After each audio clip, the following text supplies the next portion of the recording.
What is up, everybody? It's your buddy Dave with the Nissan Nation podcast here again for one of my rants. I guess you would say. I hope everybody's happy and doing well. I doing well here at the podcast nation. Anyways, once again, we promised to try to bring you a bunch of content on YouTube, and here we go. So Nissan, they have their Nissan Rogue, and top selling vehicle. It's the top selling CUV. It's been there for about a year or so. Nissan cannot produce enough of these things, but about a year or so ago, Nissan decided to bring out the Rogue Sport, and it's been confusion ever since. Nissan, when they report their total sales, they do not separate the Rogue Sport from the Rogue, which is quite odd because they're completely different vehicles. There's nothing about them other than a basic look the same about these vehicles, but we've talked about that in the show many times, and I don't think Nissan's ever going to do it. But for those that don't know, so Nissan has what they're, I hate to call it even a full, but it's like a full mid-size. Gosh, it's not even that. It's a weird category. So they sell the mid-size Rogue, and then about a year ago they decided, hey, let's bring in the Rogue Sport. We're doing away with the Juke, basically. We need something to kind of fill that void. Horsepower wise and everything, it's pretty similar.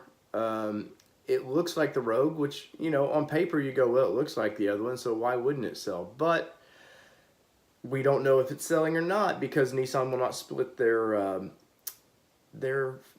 numbers up. So anytime you read anything about Rogue and total numbers sold, this vehicle is included in on it. But it got me thinking, what is the value to each one of these vehicles? Clearly the Rogue hit its mark. It's pulled a bunch of people from all over the, Ford, GM. Ford and GM have played catch up, man. The Rogue Sport, when Nissan really pushed for that range of a CUV, it like kind of forced their hand a little bit, and everybody, like, they had the Terrain and whatever I can't remember the Ford at the moment, but it really like forced their hand because the American 3 have always kind of built just a boring little CUV. They've never, I don't think, taken that market seriously. GM, of course, they have 400 different versions of the same thing, but they don't seem to take it as seriously as Nissan has. And of course, this is the brand we love, so that's A+ for us. But like I said, they kind of killed the Juke. They were waiting sort of on the kicks to kind of whether we're going to bring it to the States or not. And so we throw in the Rogue Sport, which in everywhere else in the world is called the Koshki. Sorry if I don't pronounce that right, but I believe that's the pronunciation of it. So I got to thinking, well, okay, it's slightly smaller, not by much. There's a few features that the Rogue has that makes it real popular, like the automatic liftgate in the rear, the mileage. I'll get into the mileage just a minute. So the Rogue is estimated 26 city, 33 highway, and that's pretty freaking good for a fairly big vehicle. That's only maybe 5 years ago. Those were great numbers for a car, and Nissan's really been able to get that Rogue there. And the Rogue is built primarily on the Ultima chassis, so it's very similar. So there's no reason why it shouldn't. Motor, let's see, what is the...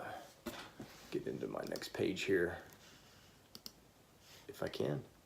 There we go. So it's a 2.5 liter, 170 horsepower motor. It's gasoline based.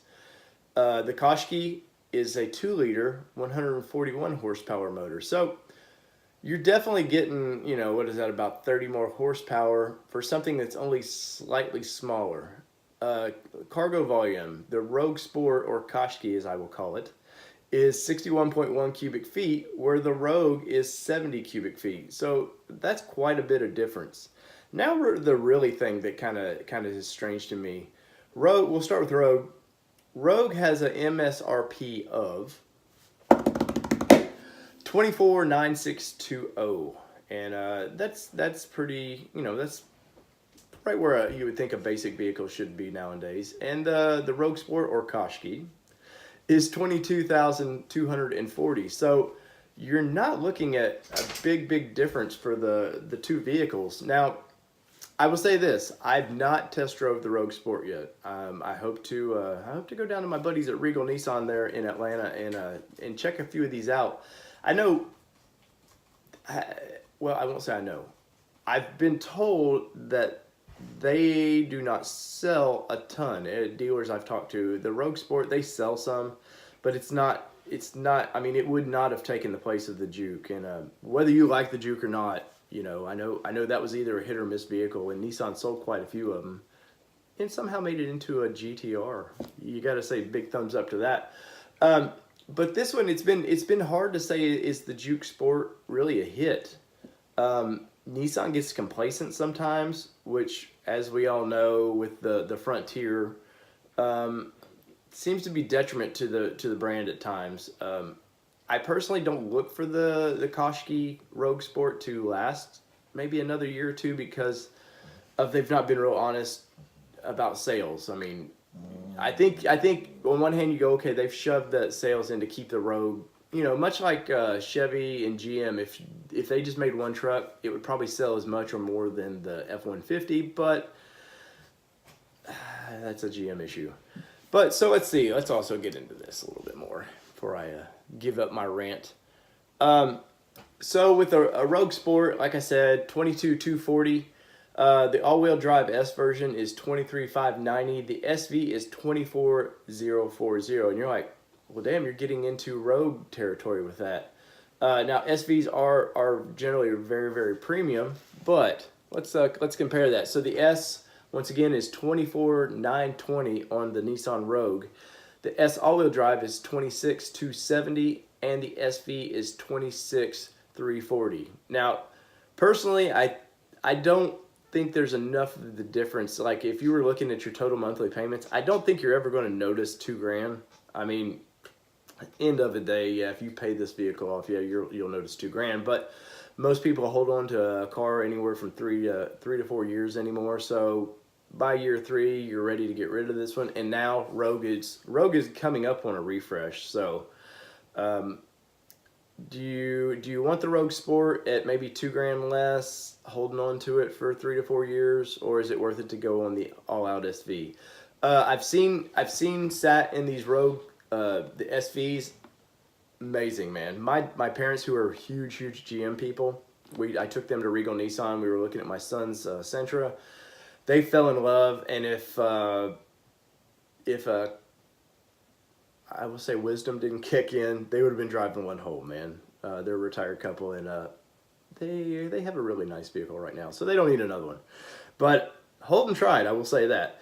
Anyway, so that's my take. It's not much of it. They're similar on the inside, guys. I'll be curious to what you guys think about the comparison. We've talked on the podcast many times, but since we're on YouTube, I can't stress this enough. If you just kind of come across this show, like and subscribe to what we do, guys. It means a ton. I'm trying to get lots of subscribers. We've got a lot of original content. I know I say that each week, but we have a lot of content coming down the pipeline. And since you're on YouTube, follow us on Instagram, Nissan Nation Podcast there, all one word.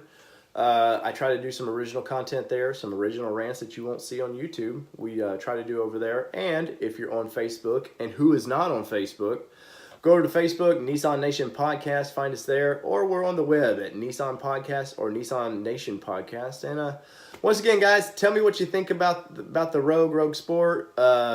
Is the mileage? Oh, I didn't even get into that. So the Rogue is 2633, and the Rogue Sport was like 2432. So even mileage just doesn't seem worth it. But from everybody here at the Nissan Nation Podcast, I'm your buddy Dave, and we are out. Peace, everybody.